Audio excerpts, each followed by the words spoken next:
I thank all honourable members. Je vous remercie tous les collègues honorables.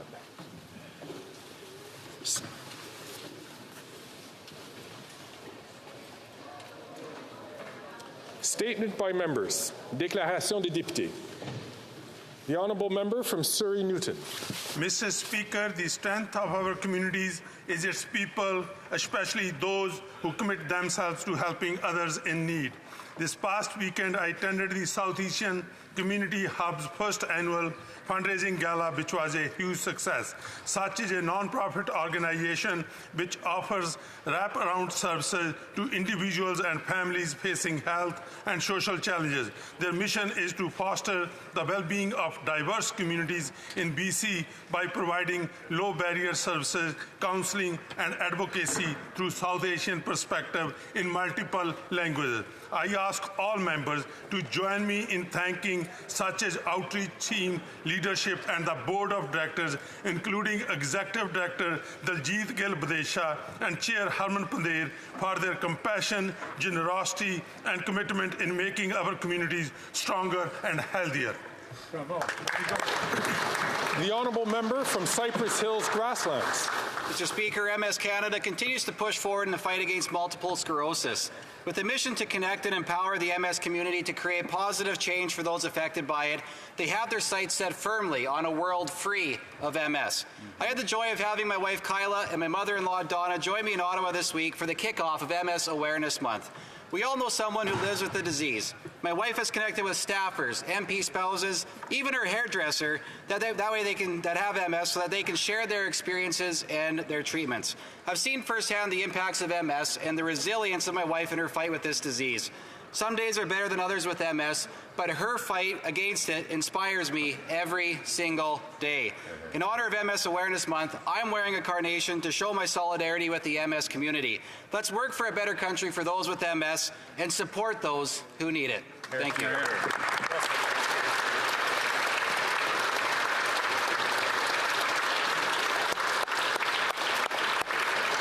The honourable member from Windsor-Tecumseh. Mr. Speaker, I am a proud Polish Canadian, and in this month I am proud to join over 1 million Polish Canadians in celebrating the first ever National Polish Heritage Month. For centuries, Polish Canadians arrived in waves to settle communities from Wilno to Winnipeg, to raise their families and to help build our Canada. They served as teachers, nurses, engineers, and electricians. They built businesses from aerospace to automotive, and they contributed to the vibrant cultural mosaic that is Canada by opening restaurants and cultural centres and churches. And they proudly served our country as members of our Canadian Armed Forces. Mr. Speaker, tomorrow we will raise the Polish flag on Parliament Hill for the first time. And I will think of my Polish school teachers, Pani Zahaluk and Pani Bohus. And I will think of my soccer coaches, Coach Kowalczykowski and Coach Kruba. But most of all, I will think of my parents who instilled in me a love of Polish heritage. To all I say, Happy Polish Heritage Month. Thank you.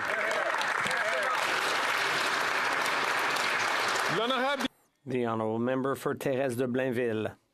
Mr. Speaker, multiple sclerosis affects thousands of Quebecers and Canadians. The disease generally manifests itself in people between the ages of 20 and 49, people of career-building and family-building age. Fortunately, the number of drugs available to slow or halt its progression has increased considerably in recent years. But we can do more.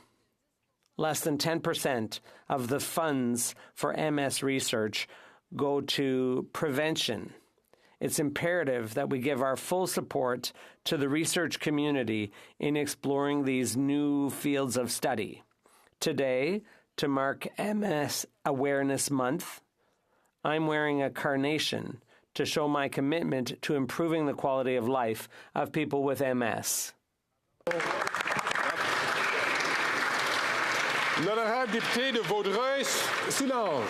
Mr. Speaker, today I rise to speak about Hudson's St. James Anglican Church in my community of Vaudreuil-Soulanges, a venerable institution which has stood proudly since 1842, was struck by a heart-wrenching tragedy on April 14th when a fierce fire devastated the historic structure. For over 180 years, St. James Church has served proudly as a place of worship, a venue for music and art shows, a drop-off location for the collection of food and supplies for those in need, a gathering place where Scouts proudly receive their badges and their accolades every single year, and where generations of couples have said, "I do." It has served not just as a building, but as a pillar of community life, heritage, love, and kindness. Amidst the ashes, unwavering resilience and kindness illuminates the path forward. From the firefighters who fought valiantly to contain the fire, to Reverend Sophie Rouland's steadfast determination to rebuild, to all those that have come forward since to pledge support, the collective community response serves as a powerful reminder that from the depths of despair, we will emerge stronger. Thank you, Mr. Speaker.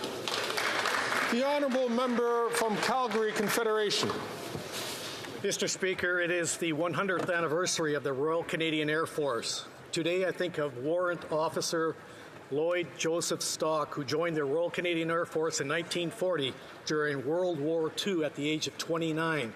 He received his wings in Brandon, Manitoba before going to serve in England. As part of the Coastal Command's 220 Bomber Squadron, he had to protect the merchant marine ships by hunting German U-boats and submarines. It was dangerous work, a lot more dangerous than his job as a florist before the war. On a sortie over the Bay of Biscay in 1942, Lloyd's plane was shot down.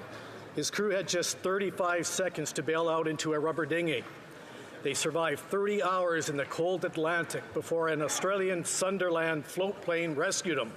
In spite of his crash, Warrant Officer Lloyd Stock completed 22 sorties. Sadly, the rest of his crew did not survive the war. Lest we forget. Yeah. L'honorable député de Notre-Dame-de-Grâce, Westmount. Mr. Speaker, May is Multiple Sclerosis Awareness Month, an opportunity to highlight the profound impacts MS has on all Canadians, and in particular on the 90,000 who live with the disease. Mais ce mois n'est pas seulement une question de sensibilité. But it's not just about awareness. It's also about ensuring access to care, promoting research, and promoting inclusion. Let's learn more about MS and ways to better support those affected in our community. Thousands of Canadians in wearing a carnation this month, a flower that has become the symbol of MS, of the MS community, and in hope of a future free of multiple sclerosis. Thank you. The honourable member from Vaughan Woodbridge. Mr. Speaker, as we bid farewell to the 5th annual Sikh Heritage Month in Canada, a celebration of resilience, diversity, and the enduring spirit of Sikhism, we take a moment to reflect on the rich contributions of Sikh Canadians and the vibrant Sikh community flourishing in the city of Vaughan and including in my riding of Vaughan Woodbridge. April reminded us of the remarkable contributions that Sikhs have made through Canada's history. They were pivotal in constructing the Canadian Pacific Railway, served with distinction in both world wars, and significantly advanced agricultural innovation. Sikh Canadians are key advocates for human rights and promoting equality. Their unwavering commitment is seen through community-oriented initiatives like the Save a Food Bank and Khalsa Aid. Through their leadership, including in this most honourable House, entrepreneurship and cultural contributions, they are building bridges and breaking barriers and enriching our society. Sikh heritage is carried through the spirit of inclusivity and understanding, which are shared Canadian values. Waheguru Ji Ka Khalsa, Waheguru Ji Ka Fateh. The honourable member from Pitt Meadows, Maple Ridge. Mr. Speaker, after 9 years of this Prime Minister, drugs, chaos, crime and death rage on our streets. Last year in BC alone, there was a record 2,500 overdose deaths. Since the Liberals have come into power, there's been over 42,000 overdose deaths. In communities across British Columbia, hard drugs are openly used, even in hospitals and coffee shops. Businesses have been forced to close. Parents comb through schoolyards, collecting needles, trying to protect their children. Kicking and screaming, David Eby's NDP government has finally conceded that their Liberal NDP drug legalization experiment has led to death and ruined lives in its wake. This failed, radical, Liberal NDP experiment must end now. Full stop. Common sense Conservatives will ban hard drugs, stop taxpayer-funded drugs, and put that money into detox and recovery. The honourable member from Willowdale. Mr. Speaker, Once again, I rise today to draw the House's attention to the horrific and wholesale abuse of justice taking place in Iran. The regime in Tehran continues to wage war on its own citizens. Several days ago, 33-year-old Tumaj Salehi was sentenced to death. An extraordinary hip-hop artist and rapper, Tumaj has simply been demanding that the civil rights of all Iranians be respected. Despite having already endured over 250 days of solitary confinement, Tumaj has remained resolute in his demands. His undaunting courage has inspired the world.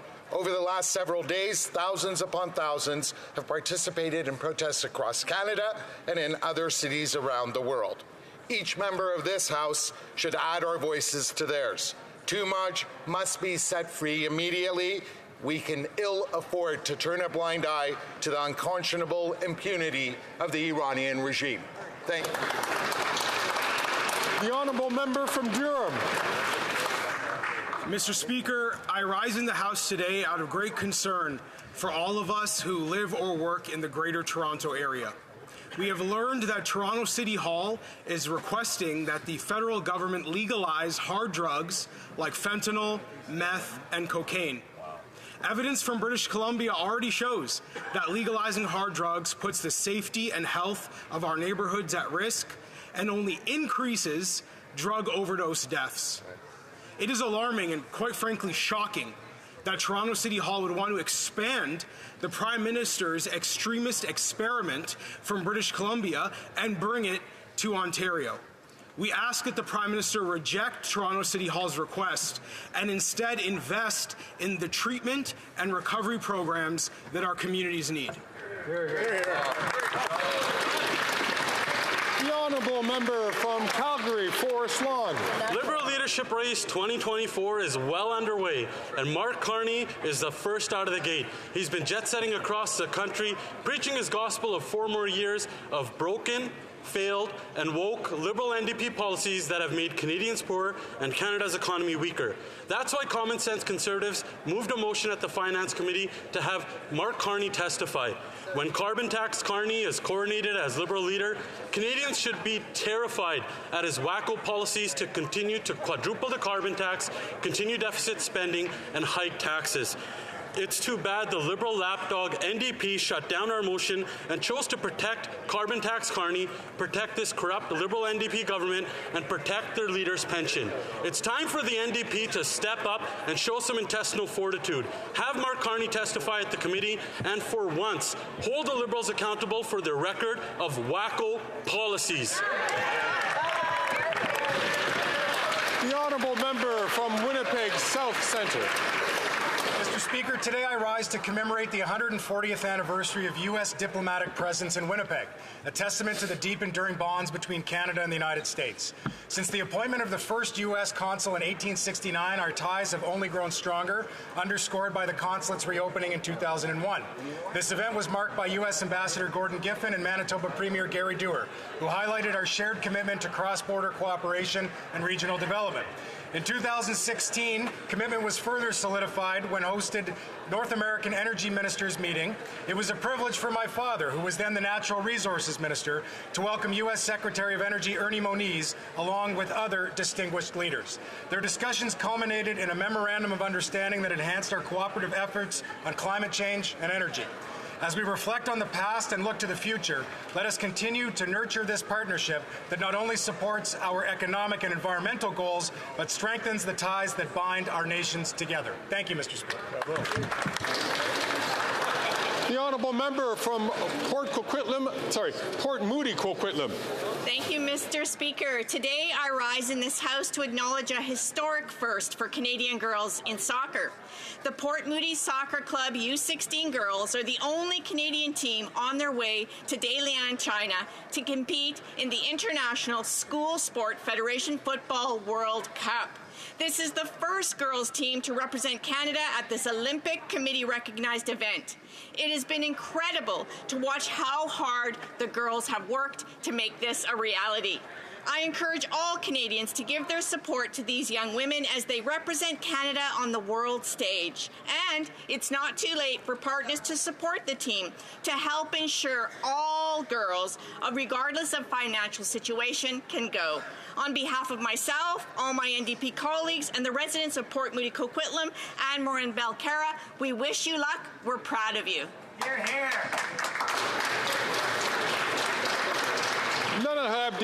The Honourable Member for Manicouagan. Let's mark May 1st, International Workers' Day, together. Let's mark it together and unite so our voices can be heard. It's a chance to remember the gains made by the great workers' rights movements. It's also a chance to highlight the rights that are yet to be won, like the right to EI for everyone who loses their job or whose seasonal work is coming to an end.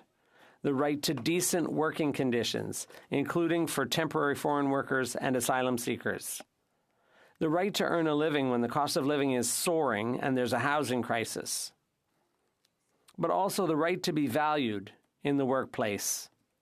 The right to live, not just work, in an increasingly fast-paced society. For those who can, join the Coalition's May Day March in Montreal. And I would encourage everyone to stand united in the fight for workers' rights. The Honourable Member from Thornhill. After 9 years of this radical Liberal NDP coalition, crime and chaos are the new norm in our Canadian streets. In BC, the Liberals' dangerous hard drug legalization experiment has caused chaos in hospitals, playgrounds, parks, and public transit, which the radical BC NDP admitted last week. These Liberals ignored evidence when they granted BC's request, and overdose deaths skyrocketed by 400%. The City of Toronto is now asking the government to legalize cocaine, heroin, and fentanyl like they did in BC. That means kids in Toronto stepping over needles in playgrounds, more dangerous drugs, more people suffering instead of getting the help that they need. This extremist experiment has failed in BC, and these Liberals should rule it out for Toronto. The minister responsible is from Toronto. She could say no today, and she won't because her radical boss won't let her. Ban hard drugs. If they won't do it, Conservatives will. Care, compassion, law and order, common sense. It seems like we're the only party with any of that. That's right. Well said. The Honourable Member from Sault Ste. Marie. Thank you, Speaker. May is Multiple Sclerosis Awareness Month, and MS Canada will recognize this month through a variety of activities and events, including MS Day on the Hill.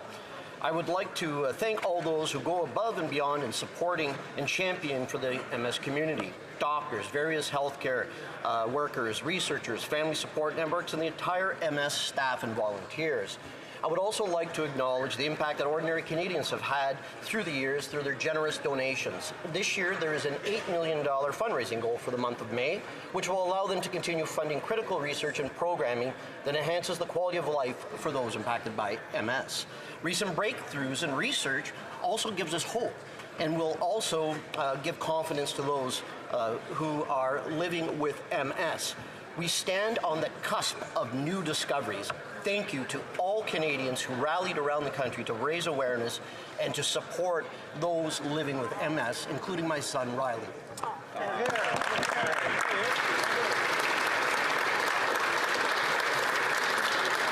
Oral questions. Questions orales. L'honorable chef. The Honourable Leader of the Opposition. Unfortunately, Montreal and Quebec are not safe from the chaos that the Prime Minister caused in British Columbia when he legalized hard drugs. In fact, the Public Health Director of Montreal has suggested moving forward with that same legalization. Will the Prime Minister reverse course on his radical position when it comes to legalizing drugs? Or will he impose the same chaos in Montreal that he already imposed in British Columbia? The Right Honourable Prime Minister. Mr. Speaker, let's take a moment here to reflect on what occurred yesterday. You had to censor the Leader of the Opposition because he refused to withdraw his unparliamentary language. He was engaging in political attacks at about a huge human tragedy in British Columbia. Now, we, of course, take this tragedy seriously. We act with compassion. We act based on facts and evidence. We will support British Columbia as they transition and adjust their pilot project. The Honourable Leader of the Opposition.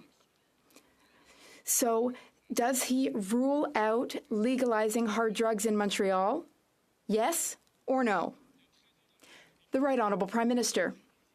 Mr. Speaker, the Leader of the Opposition knows full well that our government acts based on facts and teamwork with provinces. The province of British Columbia requested a pilot project. We're working with them. We studied it with them.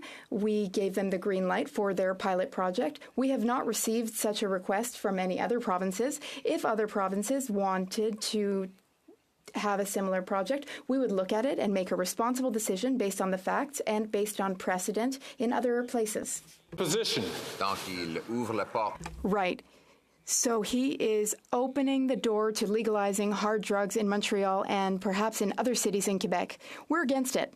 Minister legalized smoking meth in hospital rooms, shooting up heroin in parks next to children, using hard drugs on public transit.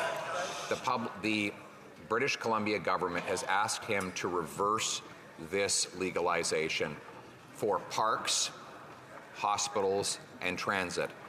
Will he? Yes or no?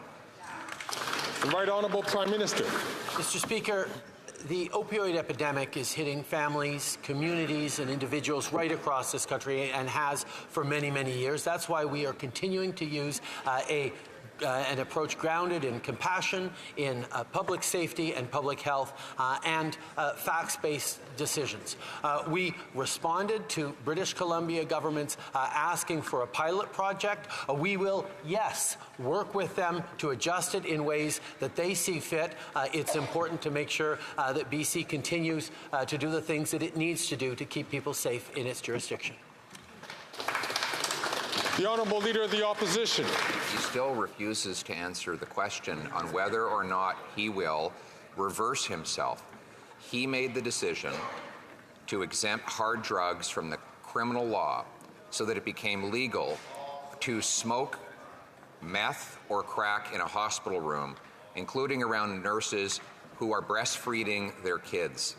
This has caused chaos, and 6 British Columbians are dying every day that he delays. So will he announce that as of today, he's changed his mind and he's reversing his legalization of hard drugs in BC? Yes or no?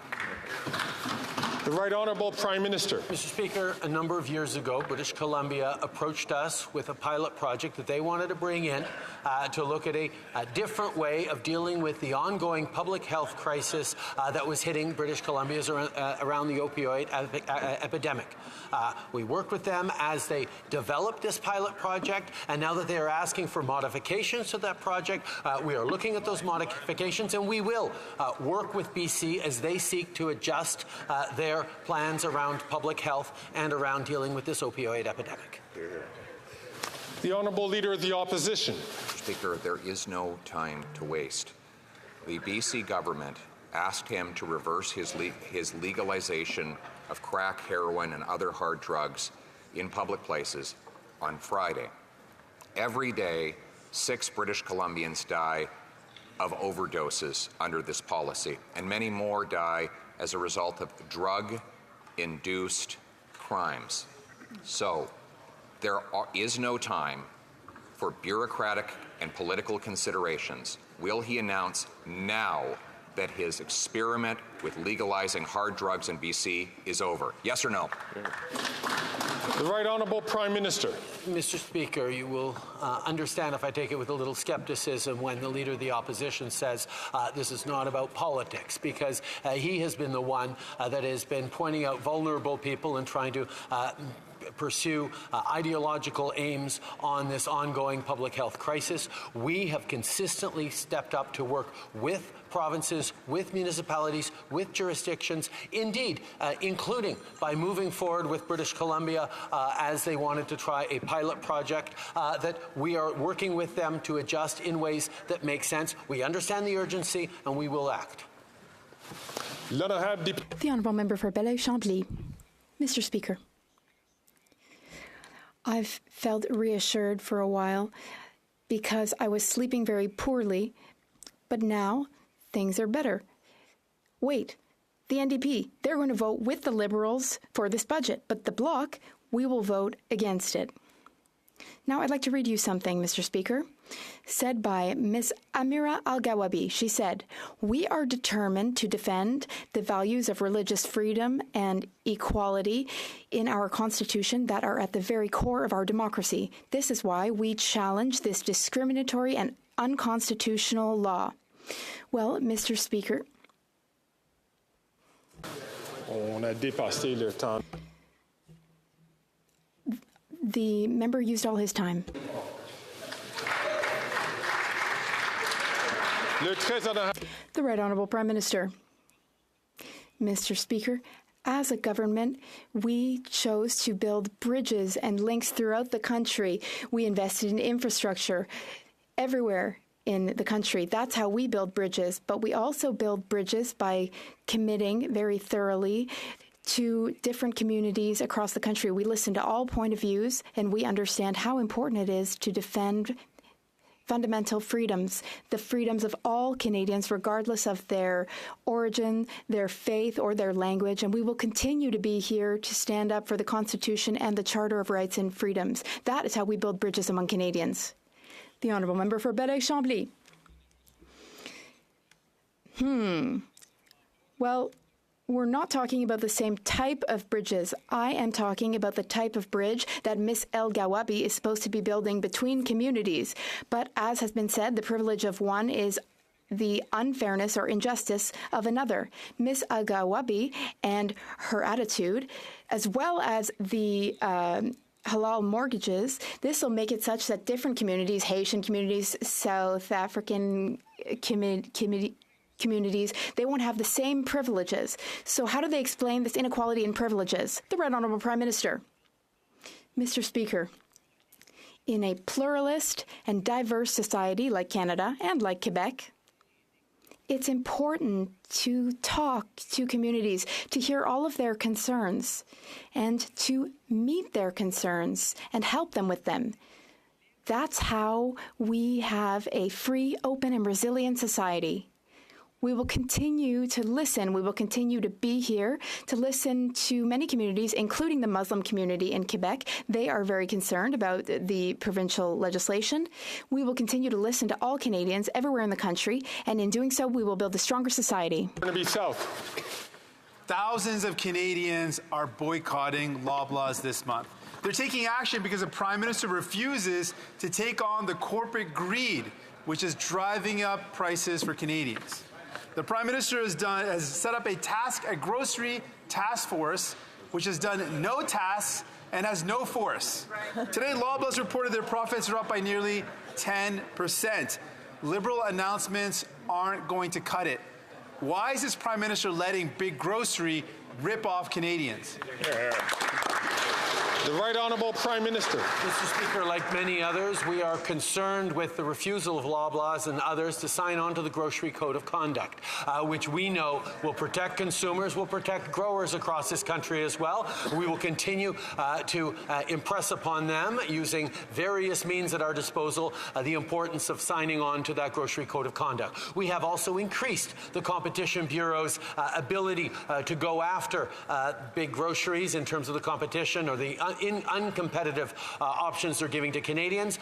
And we've also moved forward on other ways of supporting Canadians through groceries, like with the National School Food Program announced in our budget. The Honourable Member for Burnaby South. Continues to rip off Canadians, and Prime Minister is not stopping them. Les gens savent que... People know that they are being ripped off at the grocery store. The Prime Minister has failed in protecting people. So many Canadians are tired of waiting for the Prime Minister to take action, so they've decided to boycott big grocers. This is a total leadership failure from the Prime Minister. It is his job to protect Canadians, but he prefers to protect the record profits of big grocers. When will the Prime Minister review his priorities? The Right Honourable Prime Minister.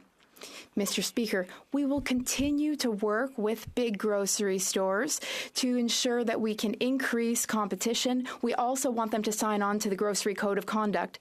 I think it's a positive thing that Canadians are expressing their displeasure with Loblaws for refusing to sign on to the Grocery Code of Conduct for big grocers. We will continue to be here for Canadians. We will increase competition. We're also there for Canadians through the school food program, which will help 400,000 more children in Canada study with full stomachs. We're here to support families through these difficult times, and we will always be here for Canadians. The Honourable Leader of the Opposition. The decision is on his desk to reverse the legalization of hard drugs in British Columbia. The BC government has admitted that it was wrong. They decided not to go ahead with the full 3-year pilot project that the Prime Minister brought in place by exempting hard drugs from criminal law. Will he do as the BC government has done, admit he was wrong today so we can start saving lives? The Right Honourable Prime Minister. Mr. Speaker, from the beginning, we've been there to work on an evidence-based, science-based, compassionate public health approach to the opioid epidemic, and that included responding to BC's request for a pilot program. Now that they are asking to adjust this pilot program, we will work with them to adjust it in ways that make sense for them. But given the new, more reasonable tone of the Leader of the Opposition, I wonder if he might take this opportunity to reassure Canadians that he does not support extremist white nationalist organizations like Digalong, nor wants their votes. The Honourable Leader of the Opposition. Mr. Speaker, that is false. And furthermore, there are 6 people dying every day in British Columbia. There is a 380% increase in overdose deaths in that province under this Prime Minister's legalization and subsidization of hard drugs. Enough trying to score political points over the issue. Do the right thing. It is on his desk. Will he announce today that he has changed his mind and reversed legalization of hard drugs? Yes or no? The Right Honourable Prime Minister. Yes, Mr. Speaker. As I said, we're working with British Columbia to adjust their parameters and their desires around the pilot project. We will always be there to work in order to keep Canadians safe. At the same time, I will point out that the Leader of the Opposition refuses to say a simple thing, that he condemns Diagolon because they are a white nationalist violent organization, that he rejects the endorsement of Alex Jones, an extremist conspiracy theorist who denied the deaths of 20 kids at Sandy Hook. These are things that concern Canadians that he should also answer for. The Honourable Leader of the Opposition. Speaker, this is the Prime Minister who has to answer for the people who are dying every day due to his policies. And worse still, he's now considering decriminalizing hard drugs in Toronto. The City Hall has made a formal request for him to use powers under the Controlled Drugs and Substances Act to do in Canada's biggest city what he already did in British Columbia. Today, I wrote him a letter asking him to change his mind and reverse his position and make clear that he will not legalize hard drugs on buses and in hospitals in Toronto. The Right Honourable Prime Minister. Mr. Speaker, unfortunately, we see fear-mongering going on by the Leader of the Opposition right now. I will recall for people that a number of years ago, the city of Vancouver approached us with a desire to decriminalize in their city, and we said, no, we would not do that for Vancouver. We work with provinces and public health systems. That is why we moved forward with British Columbia on a pilot project they wanted. In regards to any other province, whether it be Quebec or Ontario or anywhere else, we will work with the governments in place on proposals they may or may not have to deal with the opioid epidemic. That's all. The Honourable Leader of the Opposition. You still won't clearly answer the question, Mr. Speaker, which is doubly concerning because Toronto has been overtaken by crime and chaos since he brought in the catch and release policies under Bill C-75, C-5, and C-83. Violent crime is up 40%. We just heard the tragic story on Monday of a liquor store robber crashing into a family, tragically killing grandparents and a precious child. The assailant was out on bail. Will he repeal catch and release?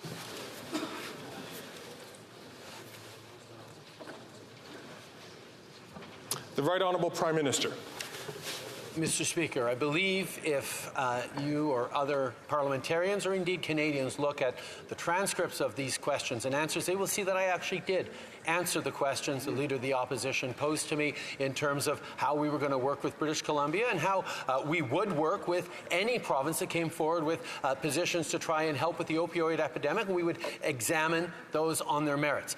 But the Leader of the Opposition has not answered Canadians' concerns about why he will not condemn Diagolon, the far-right extremist organization, why he will not reject the endorsement of Alex Jones, noted conspiracy theorist.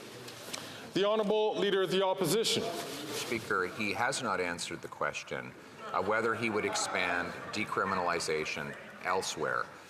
He's using vague references to jurisdictions, but it's his jurisdiction alone to grant exemptions under the Controlled Drug and Substances Act. So, will he admit that his real plan is to take the decriminalization of hard drugs that he imposed on British Columbia and do that in all the provinces and territories across the country? The Right Honourable Prime Minister. No, Mr. Speaker. I think for 8 years, for almost 9 years now, Canadians have seen that our approach on the opioid epidemic is grounded in public safety, in public health, in compassion, in funding frontline workers, and doing things that work to save lives and help people. And it is not to have some sort of secret plan, as he proposes. But if he wants to talk about secret plans, he would probably do well to actually clear the air for Canadians about his seeking for support amongst members of extremist right-wing organizations like Diagolon. The Honourable Leader of the Opposition. Mr. Speaker, that is again false, but the government is now suddenly and only partially changing its message on decriminalization. The Prime Minister's Minister of Addictions is out now saying she's waiting for more information from British Columbia on its request to recriminalize crack, heroin, meth, and other hard drugs in hospitals, transit, and parks. Mr. Speaker, there are 6 people dying every single day. What more information does he need? The Right Honourable Prime Minister. Mr. Speaker, there are dozens of people dying every day in provinces right across this country from the opioid epidemic. We could talk about the challenges faced in Alberta. We could talk about the challenges faced in Ontario. We could talk about the challenges faced right across the country. And different provinces and jurisdictions have different approaches. Some work better, some haven't worked as well. We will continue to be there in a thoughtful, compassionate, rigorous, science-based way to work with jurisdictions on directions that work best for them and adjust those proposals and those responses as necessary. That's what a responsible government does. The Honourable Member for Belleuil-Chambly. Mr. Speaker, the Prime Minister is challenging, through Ms. El Gawabi, a law of the National Assembly of Quebec and to create a law for a minority within a minority, which did not even ask for a law. It's a religious law. Now, I respect the Muslim community at least as much as the Prime Minister does, but is he truly building bridges by creating privileges, or by creating divisions, rather? The Right Honourable Prime Minister. Mr. Speaker, as the Bloc leader knows full well, we, as the federal government, when Bill 21 reaches the Supreme Court, we will participate because we are worried about the impact of Bill 21 on Quebecers. We will have our voices heard then. So yes, we do have opinions, and we will share those opinions regarding how to better protect the fundamental rights and freedoms of all Canadians. That said, we will always work toward offering everyone the same opportunities so that everyone can buy a house, so that everyone can have a better future, because these days young people are really struggling. The Honourable Member for Belleuil-Chambly. Mr. Speaker, Quebecers want our law. Quebecers' money is going to the Liberals' huge deficit, and it's going to go toward a court case to fight a bill that Quebecers want. Can he condemn what Ms. El-Gawabi has done and tell her to respect the right that Quebecers have to live in their state, a secular state? The Right Honourable Prime Minister. Canada is a democratic country. Quebec is a democratic province. As such, citizens can challenge legislation through their legal system. They can challenge legislation they disagree with. This is what many Quebecers are in fact currently trying to do because they disagree with Bill 21. That is their right as Quebecers to challenge legislation that they find unfair. That's what's occurring. It's fully legitimate. And these Quebecers challenging Bill 21 are not less Quebecois than other Quebecers. In Canada's biggest city, gun crime is up 66%. It's 100% nationwide. I just shared the tragic story of someone out on bail slamming his car into an innocent family. 2 wonderful grandparents dead. A beautiful baby dead. He was out on bail under the Prime Minister's catch and release C-75. How many more will have to die before he repeals catch and release and brings jail, not bail, for repeat offenders? The Right Honourable Prime Minister. Mr. Speaker, I will highlight that we worked with provinces, including many provincial conservative leaders across this country, to bring in bail reform. We'll continue to work on things that are keeping Canadians safe. At the same time, the leader opposite talked about gun crime. Well, we move forward with some of the strongest measures on gun control that this country has ever seen. A freeze on the purchase of handguns, a total ban on assault-style weapons that has been in place for 4 years. These are the kinds of things that the Conservative Party and its leader have consistently stood against, even as we move to make our communities even safer. The Honourable Leader of the Opposition. He mentioned all these guns that he claims to have banned and promised to seize 4 years and $40 million ago. How many has he seized? The Right Honourable Prime Minister. Mr. Speaker, there are thousands of different types of assault-style weapons that for the past 4 years have been rendered illegal to sell, illegal to buy, and illegal to use, including at a gun range. Mr. Speaker, we are now working on a program to allow those owners to sell them back to the government for them to be destroyed and get money so they can go buy other guns or other products if they want to that will be legal. This is about fairness, even as we move to keep Canadians safe. Unfortunately, the Leader of the Opposition wants to make those assault weapons legal again. The Honourable Leader of the Opposition. All those weapons are still legal, Mr. Speaker. You can still own them. The Prime Minister says he's going to seize them. He's going to buy them. He spent $40 million doing that. So I'm going to ask again, how many guns has he bought? Just the number.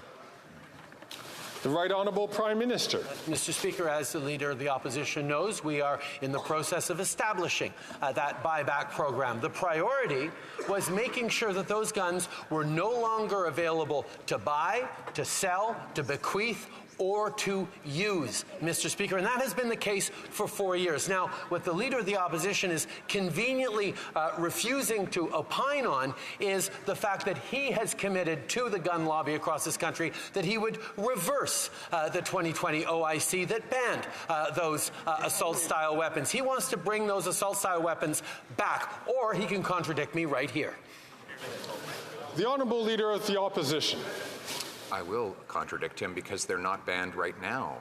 It's perfectly legal for people to possess those guns.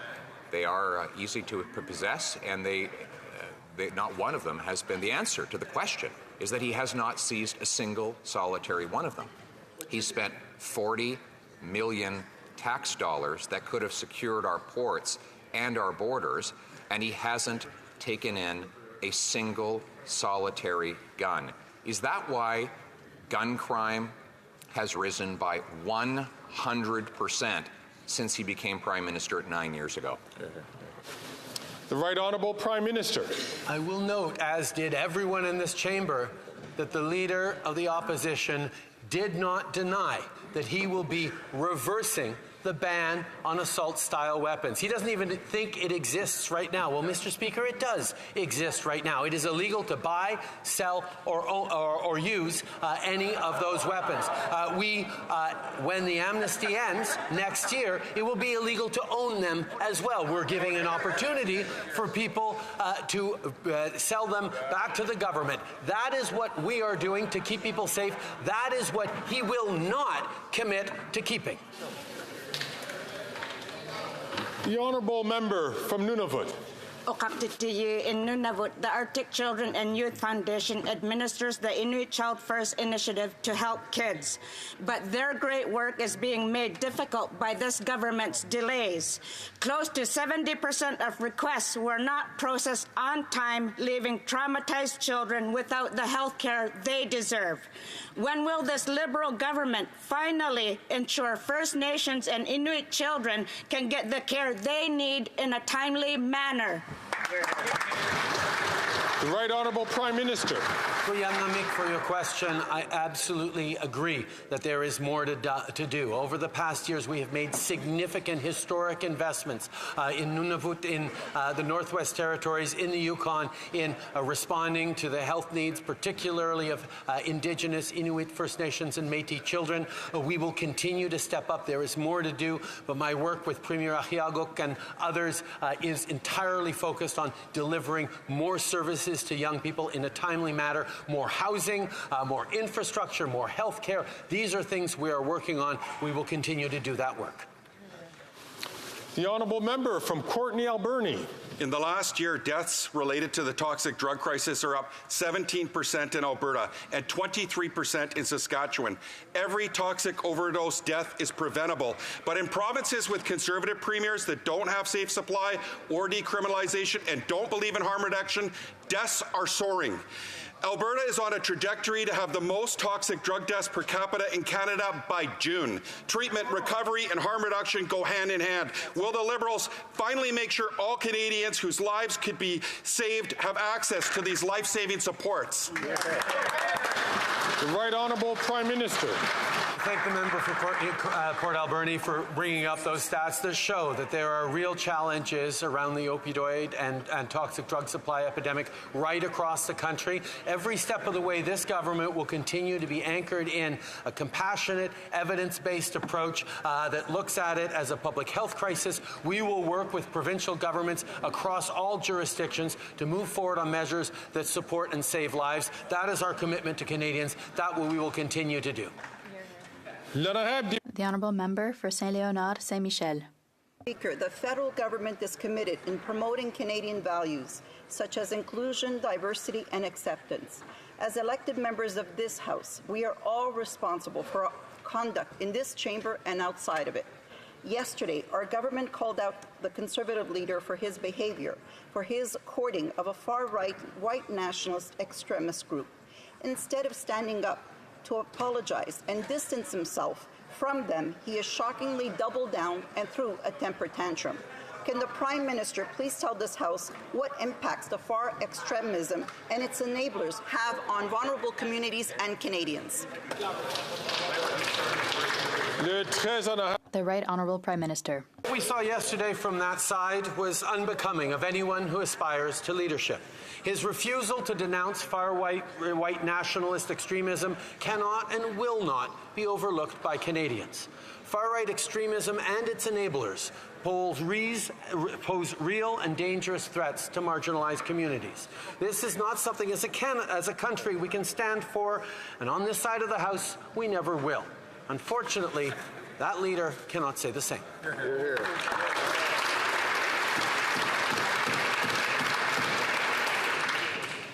I'll get back to this at the end of the House, end of this question period, but I encourage all members to continue, aside perhaps from the last question, to continue in the positive vein, which I think Canadians have noticed that members have been taking today. The honourable member, the honourable leader of the opposition. 2 years ago, after having doubled the rent, doubled mortgage payments, and doubled the needed down payment for a home, the Prime Minister promised in his budget that he would double home building. Here we are, 2 years later, and home building is down 8%. His housing agency says it will be down next year and the year after that. If it cost him $89 billion in programs to bring home building down, how much would he have to spend to bring it up?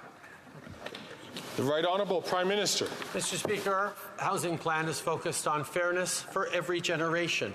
We, over the coming years, will be unlocking 3.8 million new homes by cutting red tape, by rezoning, by lowering the costs of home building, by using public lands and vacant office buildings to build affordable housing for Canadians. We will be reviving the dream of home ownership for young Canadians by making it easier to save up for a tax-free down payment and giving renters credit for their monthly rent payments towards the ability to get a mortgage. We've put forward the most comprehensive, ambitious housing plan this country has ever seen. The Honourable Leader of the Opposition. The only thing it doesn't do is build homes.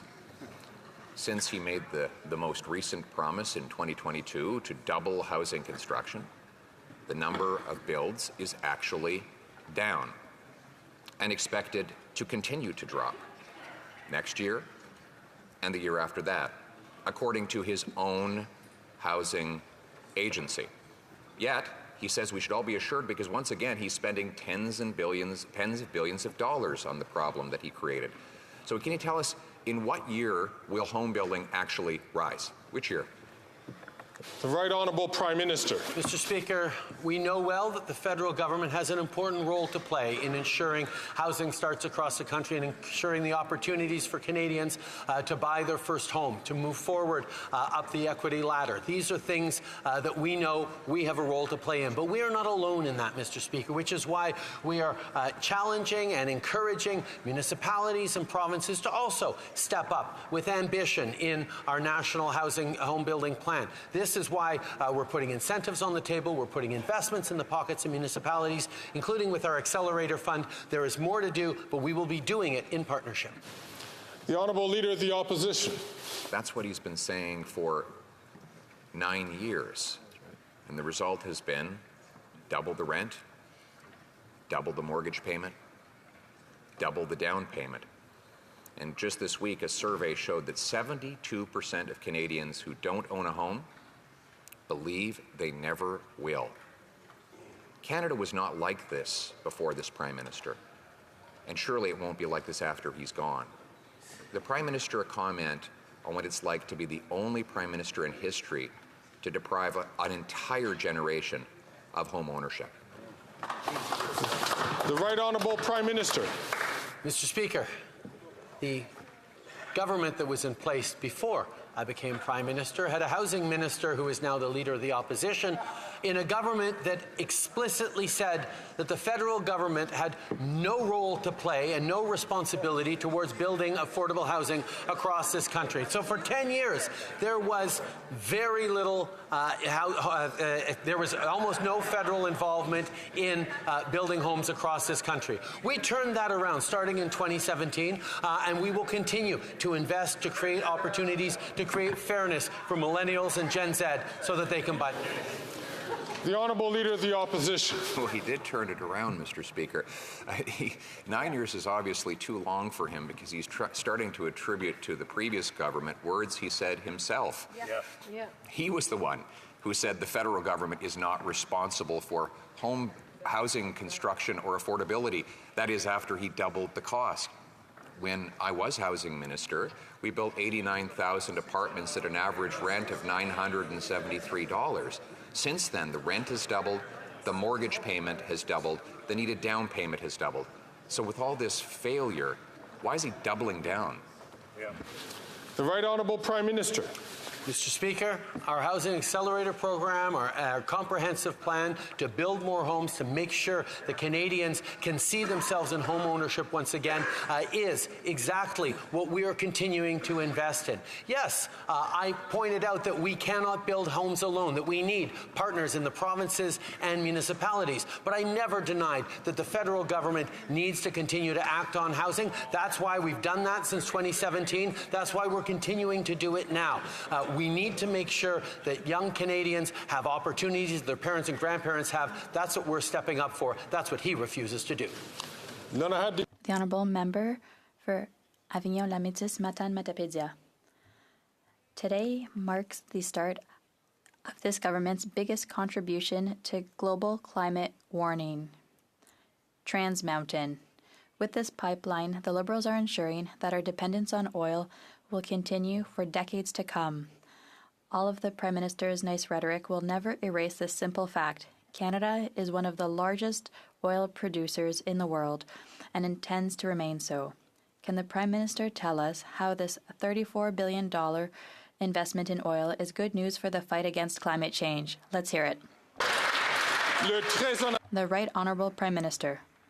Mr. Speaker, this project is in the national interest. It will create more jobs. It will increase Canada's GDP, and it is fully taken into account in Canada's climate plan. But when we talk about what is coming into force today, I thought my honourable colleague was going to talk about the dental care plan. Starting today, thousands and thousands of seniors will have access to dental care.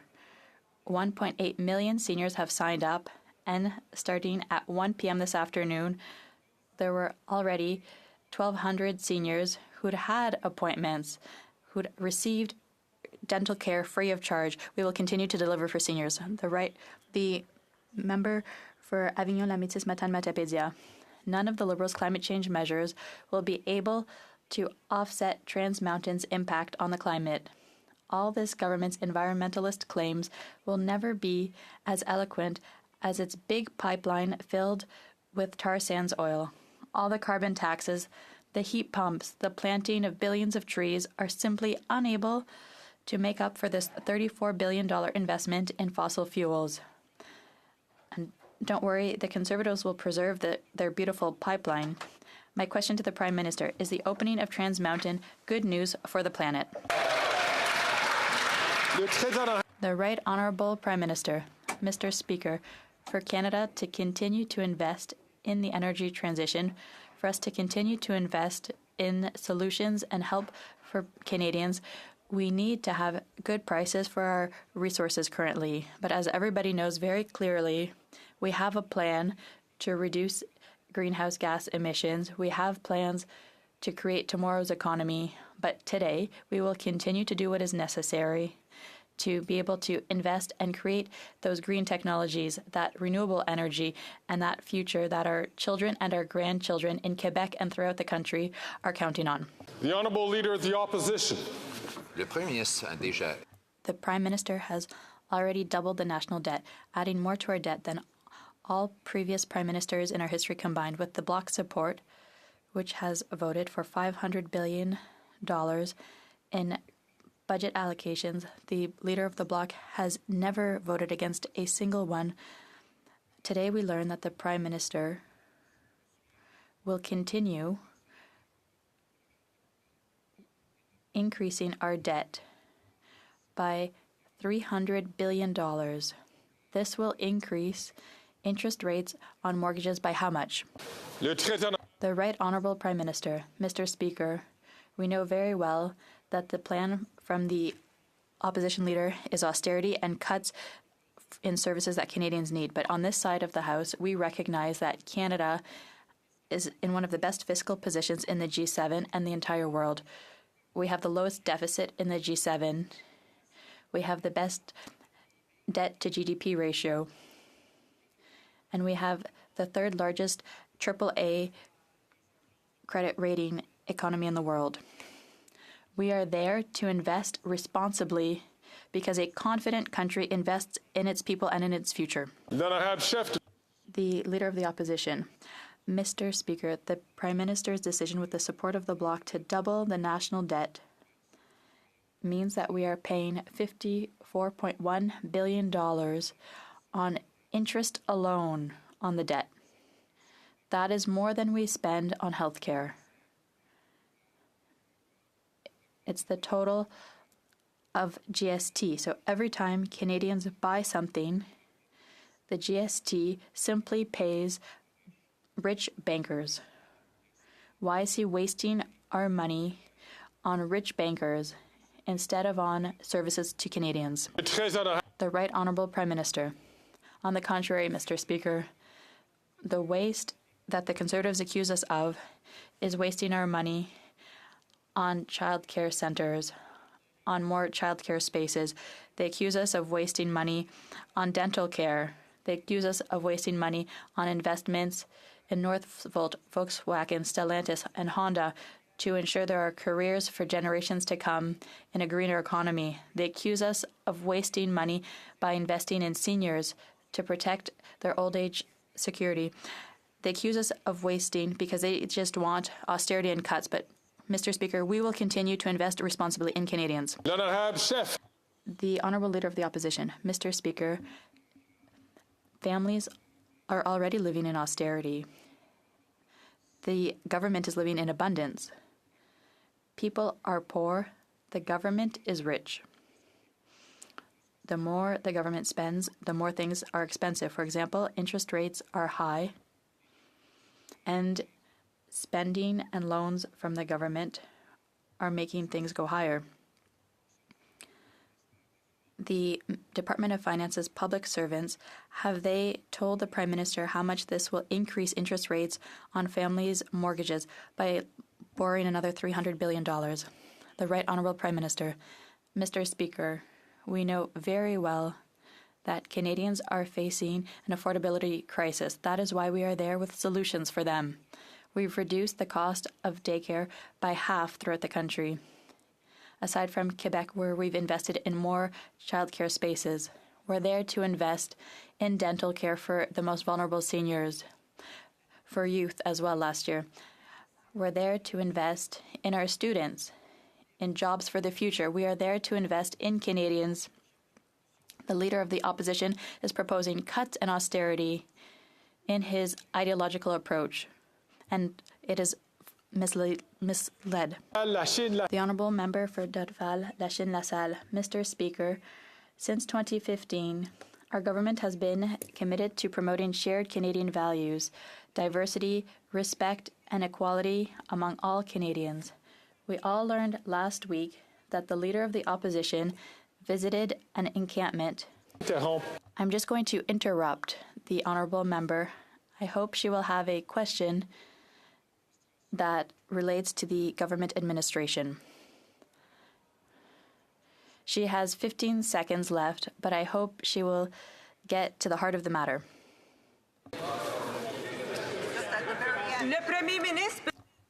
Can the Prime Minister tell this House how the government will protect Canadians from extremist groups and what responsibility all political leaders have? Thank you.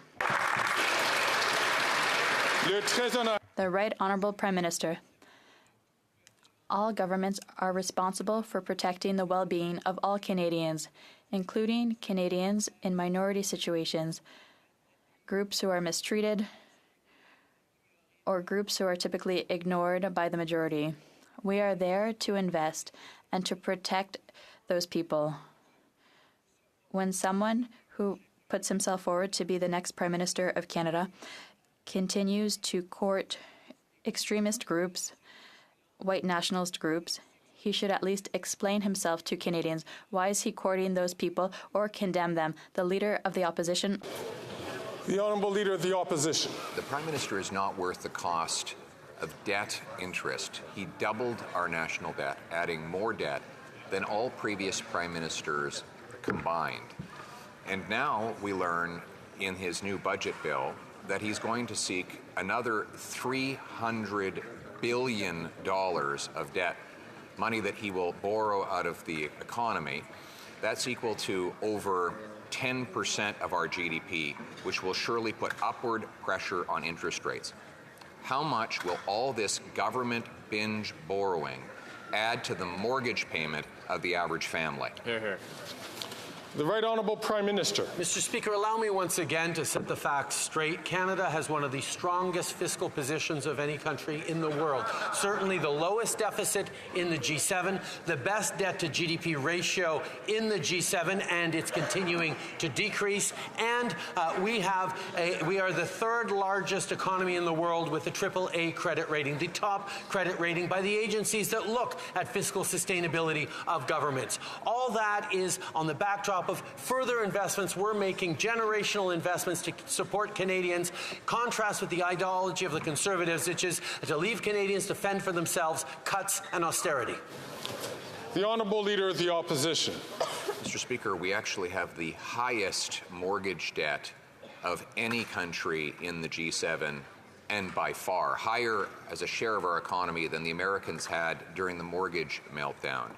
Now interest rates are higher, and families risk losing their homes. Government deficits push inflation and interest rates higher. That makes the problem worse. So once again, how much will $300 billion of yet more debt add in mortgage payments for the average Canadian family? How much? The Right Honourable Prime Minister.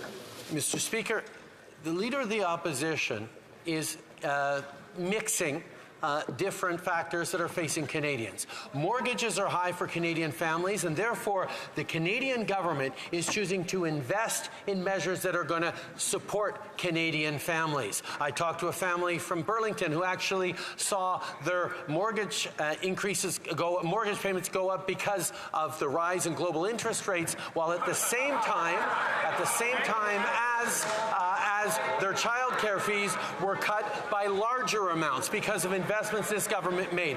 We're going to continue to be there for Canadians while the Conservative leader wants cut. The Honourable Member from Calgary Skyview. Mr. Speaker, the government has a responsibility. Oops. Okay. I apologize to the Leader of the Opposition. I miscounted in terms of the questions that we're keeping track. The Honourable Leader of the Opposition. Mr. Speaker, inflation and higher interest rates, the cost Canadians pay for the spending that the Prime Minister told them was free. It's not free. Nothing is free. Every dollar he spends comes out of the pockets of Canadians directly through taxes or indirectly through inflation and interest rates. Now he wants to do another $300 billion of binge borrowing. Will he put aside that radical scheme and instead accept my common sense plan to fix the budget with a dollar-for-dollar law so we can bring down interest rates and inflation for Canadians? Here. The Right Honourable Prime Minister. Mr. Speaker, we have been there to invest for Canadians responsibly. We still have one of the top AAA-rated economies in the world. Our fiscal plan is sustainable and responsible. However, the Conservative leader still wants to make cuts to programs, cuts to our military, cuts to the initiatives that are helping Canadians across the country. The things that we are doing are helping Canadians grow for the future in a responsible way, and that's why we're seeing inflation come down and interest rates will be coming down, I am sure, in the coming months. Now it is time to the Honourable Member from Calgary Skyview. Mr. Speaker, the government has a responsibility to tackle misinformation and disinformation in Canada. Furthermore, the government has a responsibility to tackle hate and discrimination across Canada. And it's shameful that the leader of the opposition posed for photos with extremists who push hateful rhetoric. Can the Prime Minister please tell the House how the government is taking these matters seriously? The Right Honourable Prime Minister. Mr. Speaker, Canadians have every right to be worried about the opposition leader's refusal, including multiple times during this question period, refusal to condemn violent extremism. But they shouldn't be surprised. Over his 19 years in politics, he showed Canadians time and time again that he will do or say anything to get elected. That includes pandering to extremists one day and pretending to stand with the very vulnerable communities those extremist groups target the next. Not only is this reckless, this is a failure of leadership. Canadians deserve better. Canadian deserves leaders that will stand up for them every step of the way.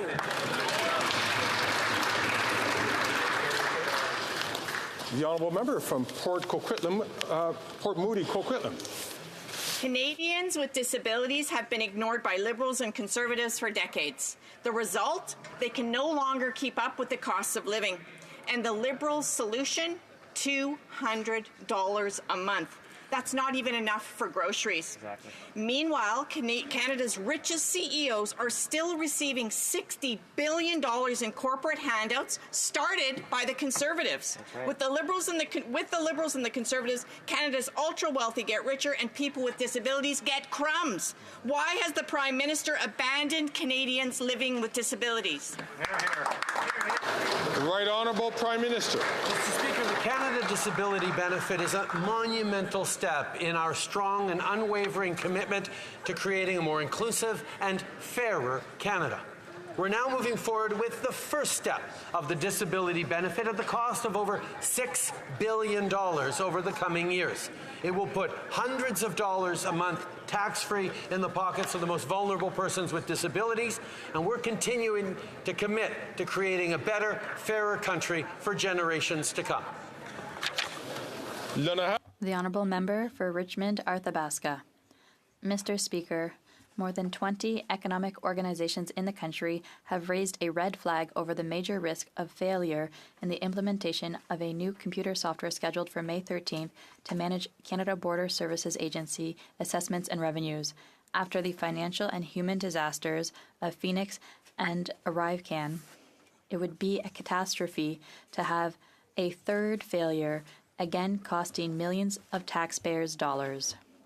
Can the Prime Minister tell us whether his government intends to postpone the implementation date and what he intends to do to ensure that this doesn't turn into another IT fiasco that would cost millions? The Right Honourable Prime Minister. Mr. Speaker, we are very aware of the concerns from different groups in this sector and from the Canada Border Services Agency. We are working closely to ensure we have a success and so we can set up a better software. We know that digitalization will ensure more security, more efficiency, more speed in our international trade and when people are crossing our borders. So we will continue to advance on this, but we will do it attentively and aware of the risks and also of the positive side of a new software. Thank you, Mr. Speaker. Colleagues, I indicated that I would just come back to an issue that came up in terms of a question earlier today that didn't deal with the administration or the business of the administration of government. I'd like to let I intervened on another question which I thought was going in that direction. There seems to have been a correction being made. I want to make it clear to colleagues that the chair and the chair occupants have been discussing this issue, and I think it's very important that all questions that are going to be asked in this House are asked that respect our regulations in our procedures, to making sure that questions are relevant to the business of the administration of government. I refer members to a decision that I made, that the chair made November 20th of last year, and of course there have been previous decisions made by previous speakers along the same lines. Sure.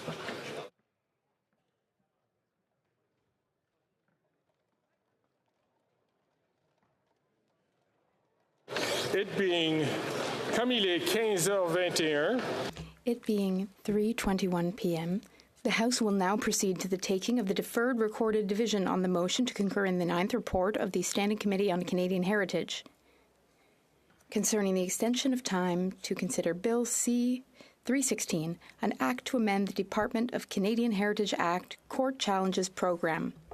Convoquez les députés. Call in the members.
Merci.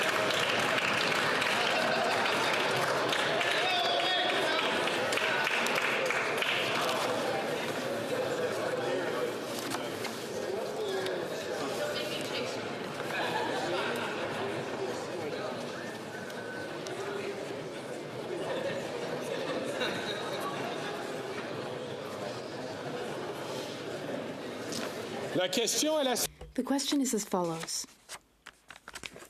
That the 9th report of the Standing Committee on Canadian Heritage, extension of time pursuant to Standing Order 97.1, to consider Bill C-316, an act to amend the Department of Canada Heritage Act Court Challenges Program, presented on Tuesday, April 30th, 2024, be concurred in.